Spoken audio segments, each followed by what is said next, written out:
Hello' guys, আজি ঘৰত কাজিয়া লাগিলোঁ মাহঁতৰ লগত।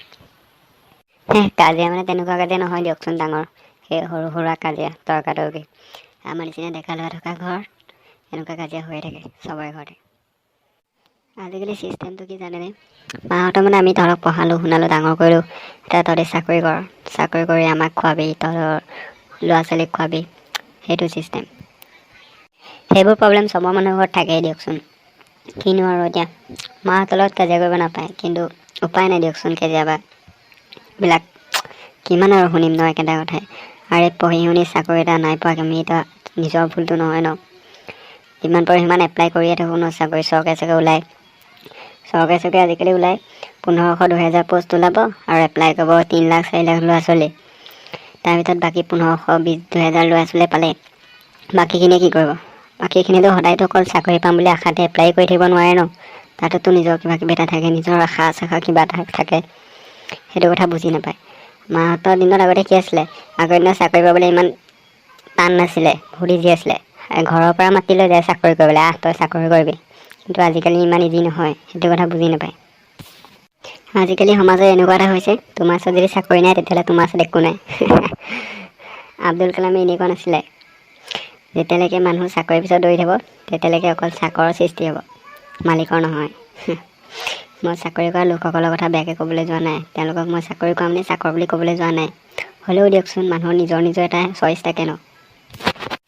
এতিয়া যদি আপুনি পঢ়ি শুনি চাকৰি পোৱা নাই, ইউটিউবত যদি ভিডিঅ' বনাই আপলোড কৰে, তেতিয়া মানুহে আপোনাক হাঁহিব, ক'ব ইমান পঢ়ি শুনি তই এতিয়া ইউটিউবত ভিডিঅ'হে বনাইছ নেকি? মানুহৰ কিমান কথা শুনিব এনেকুৱাবোৰ কথা।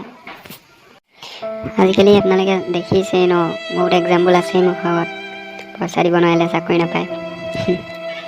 আপোনাৰ লগত যিমান লাগিলে হেৰি থাকক, পঢ়া শুনা হওক, পইচা লাগিবই তেতিয়াহে চাকৰি পাব। আমাৰ নিচিনা মধ্যবিত্ত পৰিয়ালৰ ল'ৰা ছোৱালীবিলাকে কি কৰিম? ইমানখিনি পইচা দিতো আমি চাকৰি ল'ব নোৱাৰোঁ। তো আমি এনেকৈয়ে নিজৰ জীৱন কটাব লাগিব ন। নিজেই কিবা এটা আমি কৰাৰ প্ৰয়াস কৰোঁ, বেলেগত মানুহৰ চকু।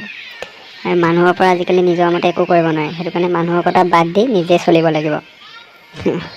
আমি এতিয়া পইচা দি চাকৰি ল'ব নোৱাৰোঁ, তো আমি এনেকৈ ইউটিউবৰ চেনেল খুলি ভিডিঅ' বনাই অইন বেলেগ কাম কৰি বিজনেছ কৰি এনেকৈ আমি চলিব লাগিব। এতিয়া আজি আমি ইউটিউবত ভিডিঅ' বনাইছোঁ, ভিডিঅ' বনাই আপলোড কৰিছোঁ, কিন্তু আমাৰ ভিডিঅ'ত লাইক নাই অহা, কমেণ্ট নাই অহা, চেনেলত ছাবস্ক্ৰাইবাৰ বঢ়া নাই। কিন্তু মানুহটো সদায় সৰুৰ পৰাই ডাঙৰ হয়। এদিনটো আমাৰ চেনেলত লাইক আহিব, কমেণ্ট আহিব, ভিউজ বাঢ়িব, ছাবস্ক্ৰাইবাৰ বাঢ়িব। এদিনটো আমি কিবা এটা কৰিব পাৰিম, কিবা এটা কৰি মানুহক দেখাব পাৰিম। চাকৰি নকৰাকৈ নিজেই আমি নিজৰ ভৰিত থিয় হৈ দেখাব পাৰিম মানুহক। কিছুমান মানুহে ইটিকিং কৰে চাকৰি নাপালি, পঢ়ি শুনিও চাকৰি নাপাওঁ বুলি। তেওঁলোকক কৈছোঁ, মানুহক ইটিকিং নকৰিব। যদি সহায় কৰিব নোৱাৰে তেনেহ'লে ইটিকিঙো নকৰিব, সহায় কৰিবলৈ শিকক। যোনে কিবা এটা কৰিব পৰা নাই তেওঁলোকৰ সাহস হওক, তেওঁলোকক সহায় কৰক, ছাপোৰ্ট কৰক তেওঁলোকক, যাতে তেওঁলোক আগবাঢ়ি যাব পাৰে।